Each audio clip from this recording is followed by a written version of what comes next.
ಸಾಹಿತ್ಯ, ದಾಸ ಸಾಹಿತ್ಯ ಮತ್ತು ಶರಣ ಸಾಹಿತ್ಯಗಳು ಕನ್ನಡ ಭಾಷೆಗೆ ವಿಶಿಷ್ಟ ಸಾಂಸ್ಕೃತಿಕ ಸೊಬಗನ್ನ ನೀಡಿದೆ ಎಂದು ನಿಕಟಪೂರ್ವ ತಹಸೀಲ್ದಾರ್ ಎನ್ ರಘುಮೂರ್ತಿ ಹೇಳಿದ್ದಾರೆ. ನಾಯಕನಹಟ್ಟಿ ಪಟ್ಟಣದಲ್ಲಿ ಕರ್ನಾಟಕ ರಕ್ಷಣಾ ವೇದಿಕೆ ಪ್ರವೀಣ್ ಶೆಟ್ಟಿ ಬಣದ ವತಿಯಿಂದ ಏರ್ಪಡಿಸಲಾಗಿದ್ದ ಕನ್ನಡ ರಾಜ್ಯೋತ್ಸವ ಧ್ವಜಾರೋಹಣ ಕಾರ್ಯಕ್ರಮದಲ್ಲಿ ನಿಕಟಪೂರ್ವ ತಹಸೀಲ್ದಾರ್ ಎನ್ ರಘುಮೂರ್ತಿ ನೆರವೇರಿಸಿದರು. ನಂತರ ಮಾತನಾಡಿದ ಅವರು, ನಮ್ಮ ನಾಡಿನ ಹಿರಿಯ ಕವಿ ಪುಂಗರವರು ಕನ್ನಡ ಸಾಹಿತ್ಯವನ್ನ ಹೇರಳವಾಗಿ ಮತ್ತು ಉತ್ಕೃಷ್ಟವಾದ ಕಾದಂಬರಿಗಳು, ಬರಹಗಳು ಮತ್ತು ವಿಮರ್ಶೆಗಳ ಮುಖಾಂತರ ಸಂಗ್ರಹಿಸಿಟ್ಟಿದ್ದಾರೆ. ಇವುಗಳನ್ನು ನಾವು ಓದದೇ ಇರುವುದು ಮತ್ತು ಮಕ್ಕಳಿಗೆ ಪರಿಚಯಿಸದೇ ಇರುವುದು ದೌರ್ಭಾಗ್ಯದ ಸಂಗತಿ. ಕನ್ನಡ ಭಾಷೆ ಉಳಿಯಬೇಕಂದ್ರೆ ಇಂತಹ ಕಾದಂಬರಿಗಳನ್ನ ಮತ್ತು ವಿಮರ್ಶೆಗಳನ್ನ ಪ್ರತಿ ಮನೆಯ ಪ್ರತಿಯೊಬ್ಬರು ಕೂಡ ಸದಸ್ಯರಿಗೆ ಸಂವಹನದ ಮುಖಾಂತರ ಪರಿಚಯಿಸಿದಾಗ ಮಾತ್ರ ಕನ್ನಡ ಭಾಷೆಯ ಉಳಿವು ಆಗುತ್ತೆ. ಸಾಮಾಜಿಕ ಬದಲಾವಣೆಗೆ ಮತ್ತು ಮನುಕುಲಕ್ಕೆ ದಾಸ ಮತ್ತು ಶರಣ ಸಾಹಿತ್ಯದ ಪ್ರಕಾರಗಳು ಮತ್ತು ವಚನಗಳು ದಾರಿ ಮಾಡಿಕೊಟ್ಟಿದೆ. ಇವುಗಳನ್ನು ಯಥಾವತ್ತಾಗಿ ನಮ್ಮ ಜೀವನದಲ್ಲಿ ಪರಿಪಾಲಿಸಿದಾಗ ಮಾತ್ರ ಕನ್ನಡ ಭಾಷೆಯ ಉಳಿವಿಗೆ ಒಂದು ಅರ್ಥ ಬರುತ್ತೆ. ಅಬ್ಬನಹಳ್ಳಿ ಗ್ರಾಮ ಪಂಚಾಯಿತಿ ಉಪಾಧ್ಯಕ್ಷ ಜಯಣ್ಣ ಮಾತನಾಡಿ, ಕನ್ನಡ ಭಾಷೆಗೆ 200 ವರ್ಷಗಳ ಇತಿಹಾಸವಿದೆ. ಪ್ರಪಂಚದಲ್ಲಿ ಅತಿ ವೇಗವಾಗಿ ಬೆಳೆದಿರುವ ಭಾಷೆ ಅಂದ್ರೆ ಅದು ಕನ್ನಡ ಭಾಷೆ.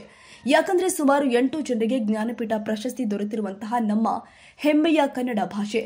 ಅಂತಹ ಅದ್ಭುತ ಭಾಷೆ ಕಲಿಯೋದಕ್ಕೆ ನಾವುಗಳು ಕೂಡ ನಮ್ಮ ಮಾತೃಭಾಷೆ ಕನ್ನಡ, ನಮ್ಮ ನಾಡು ಕನ್ನಡ, ನಮ್ಮ ರಾಜ್ಯ ಕನ್ನಡ, ನಮ್ಮ ನುಡಿ ಕನ್ನಡ, ನಾವು ಕುಡಿಯುವಂತಹ ನೀರು, ಜಲ, ನೆಲ ಎಲ್ಲವೂ ಕೂಡ ಕನ್ನಡ. ಕನ್ನಡ ಅಭಿಮಾನ ನಮ್ಮ ಹೃದಯದಲ್ಲಿ ಇರಬೇಕು ಎಂದಿದ್ದಾರೆ.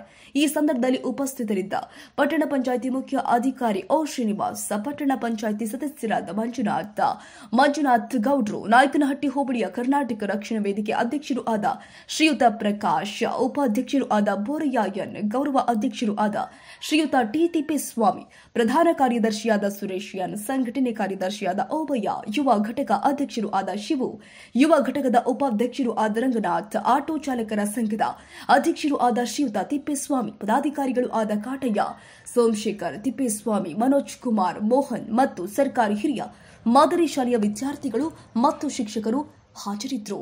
ಹರೀಶ್, ನಾಯಕನಹಟ್ಟಿ. ಸ್ವಲ್ಪ ಇದನ್ನ ಧ್ವಜ ಹಿಂಗ್ ಇದ್ ಮಾಡ್ಕೊಳ್ರಿ.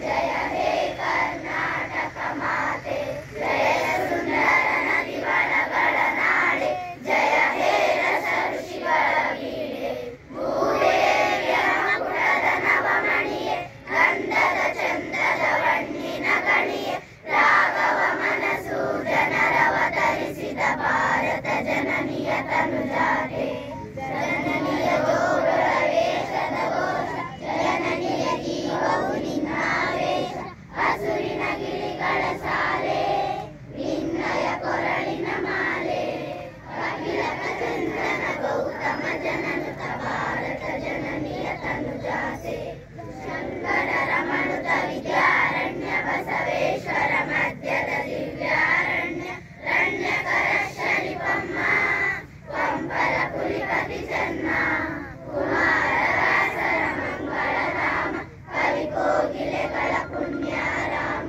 ರಾಮಕ ರಾಮಾನಂದ ಕವೀರರ ಭಾರತ ಜನನಿಯ ತನುಜಾತೆ, ಕೈಲಪ ಹೊಯ್ಸಳ ನಾಡಿನ ನಾಡೆ, ಡಂಕಣದ ಕಣದ ನೆಚ್ಚಿನ ಬೀಡೆ, ಕೃಷ್ಣ ಶರಾವತಿ ತುಂಬ, ಕಾವೇರಿಯವರ ರಂಗ, ಚೈತನ್ಯ ಪರಮಹಂಸ ವಿವೇಕರ ಭಾರತ ಜನನಿಯ ತನುಜಾತೆ, ಸರ್ವ ಜನಾಂಗದ ಶಾಂತಿಯ ತೋಟ, ರಸಿಕರ ಸಂಗಡ ಸೆಳೆಯುವ ನೋಟ, ಹಿಂದೂ ಕೈ ಸಂಸನ್ಮಾನ, ಬಾರಸಿಗರೆಯ ಉದ್ಯಾನ, ಜನಗಣ ಹೋಲುವ ದೊರೆಗಳ ರಾಮ, ರಾಯಕ ವೈದಿಕರ ರಾಮ, ಕನ್ನಡ ನುಡಿ ಕುಡಿಯಾಡುವ ದೇಹ, ಕನ್ನಡ ತಾಯಿಯ ಮಕ್ಕಳ ದೇಹ, ಭಾರತ ಜನನಿಯ ತನುಜಾತೆ, ಜಯ ಹೇ ಕರ್ನಾಟಕ ಮಾತೆ, ಜಯ ಹೇ ಕರ್ನಾಟಕ ಮಾತೆ, ಜಯ ಹೇ ಕರ್ನಾಟಕ ಮಾತೆ, ಕನ್ನಡಾಂಬೆಗೆ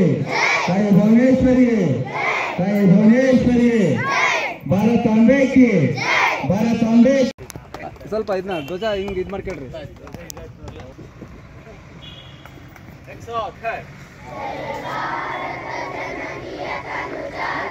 ಜಯ ಹೇ ಕರ್ನಾಟಕ ಮಾತೆ, ಜಯ ಸುಂದರ ನದಿ ವನಗಳ ನಾಡೆ, ಜಯ ಹೇ ರಸ ಋಷಿಗಳ ವೀಣೆ, ಭೂದೇವಿಯ ಮಕುಟದ ನವ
ಕನ್ನಡಾಂಬೆ ಕಿ ತಾಯಿ ಭುವನೇಶ್ವರಿ ತಾಯಿ ಭುವನೇಶ್ವರಿ ಭಾರತಾಂಬೆ ಕಿ ಭಾರತಾಂಬೆ